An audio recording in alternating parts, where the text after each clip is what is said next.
Hello all and welcome to video classes by Konnur Institute. Today we will be discussing what are called as variables.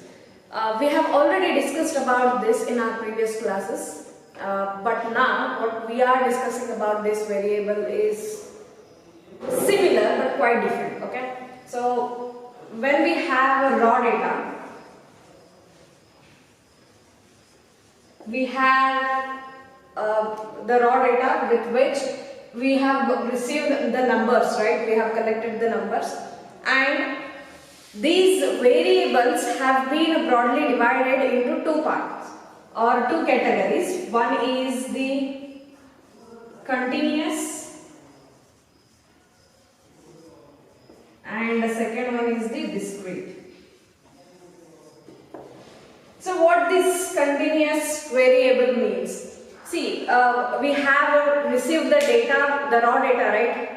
Looking at that data, we have, let's say for example, if we are studying the height of the student, okay?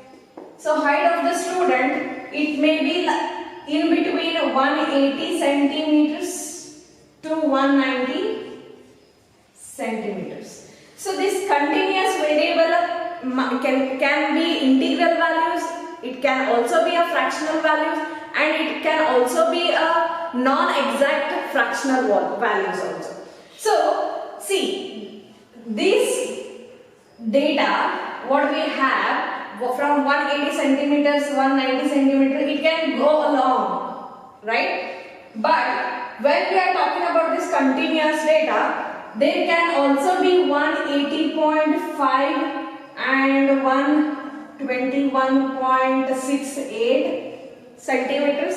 So any value, it's not just you have the 180 and 190, but we can also consider the data in between 180 and 190, because the height of a student can also be like in this situation, right? So these kind of data are considered as the continuous data. So let's say another example is the time. Okay, see, the time is, we have seconds, minutes and hours, right? So we can consider the data as 5 seconds, 25 minutes and also 1 hour.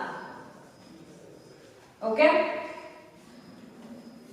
when we have data like this, we can also consider the data in between these two.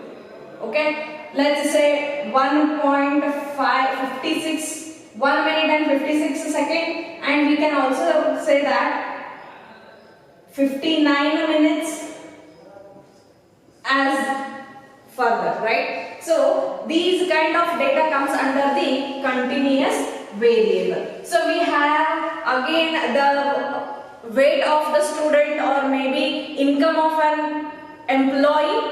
Okay, so those are some of the examples which we consider under the continuous variable. But unlike this continuous variable, a discrete variable is quite different. This cannot take the values in between those numbers. For example, I told you 180 and 190. Okay, it has either it should take 180 or it should take 190, but it cannot take the value in between these two values. So such kind of data are considered as the discrete variable. Let's say for example, the strength of a class. Okay, it may be like 25 or 26. Can you say 25.5, which is in between here? Because this 0.5 is quite absurd. Why? Because we cannot cut a student into half, right? When we are talking about the strength of the class, can you cut a student into half and then we can say that 25.5 is the strength of the class? No, right? So this 0.5 cannot be said. It has to be either the 25 or 26. So that is the best example for this discrete variable. And when you have the values of x as 1 by 8, 1 by 16, 1 by 32, 1 by 64, so on. If you look at this data or these variables, it's quite easy for us to recognize that this is a continuous variable, right? But we even have these kind of data or variables in the discrete. But what we are talking here is the discrete variable either has to take this value or it has to take this value. It cannot take any value in between this 1 by 8 and 1 by 16, right? So that's how the discrete variable is different from the continuous variable.